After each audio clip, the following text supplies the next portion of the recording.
नमस्कार, मी पंजाब डक. आज आहे 6 ऑक्टोबर 2025 आणि राज्यातल्या शेतकऱ्याला सांगू इच्छितो की मी म्हटलं होतं ना 7 तारखेपर्यंत पाऊस राहणार आहे 6 तर काय झालं, बरेच मेसेज असे येईल की एक चक्रीवादळ येणार आहे आणि ते महाराष्ट्रात खूप पाऊस पडणार आहे.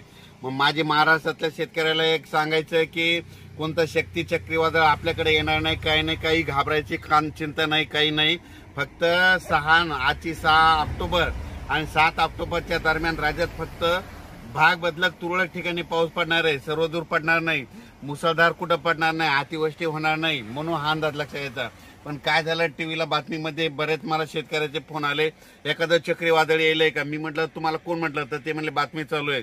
तर महाराष्ट्रातले सर्वप्रथम शेतकऱ्याला सांगू इच्छितो, कोणतं काही चक्रीवादळ काही आपल्याकडे येणार नाही, काही नाही. फक्त आज आणि उद्याच्या दिवसात थोडं भाग बदलत पाऊस पडणार आहे, म्हणून हा अंदाज लक्षात येतात. दररोज वेगवेगळ्या भागात ह्या 2 दिवसामध्ये पाऊस असणार आहे, म्हणून हा अंदाज लक्षात येतात.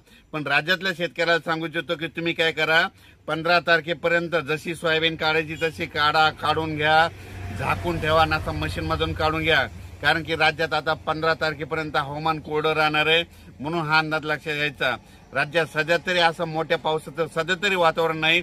फक्त पाऊस पडणार आहे, अर्ध्या तासाचा पडेल, 10 मिनिटाचा पडेल, 20 मिनिटाचा पडेल, कुठं रिमझिम पडेल, पण सर्वदूर असं सगळीकडे पाऊस पडणार नाही, म्हणून हा अंदाज लक्षात घ्यायचा. म्हणजे सांगायचं झालं तर पूर्व विदर्भ, पश्चिम विदर्भ, दक्षिण महाराष्ट्र, उत्तर महाराष्ट्र, कोकणपट्टी, खानदेश, मराठवाडा, म्हणजे ह्या सगळ्या ह्या सगळ्या विभागामध्ये 42,000 गाव येतं. तर ह्या 42,000 गावामध्ये सगळीकडे पाऊस नाही पडणार. फक्त 10,000 गावामध्ये पाऊस पडेल, सगळीकडे काही पडणार नाही. त्याच्यामुळे काही चिंता करायची गरज नाही.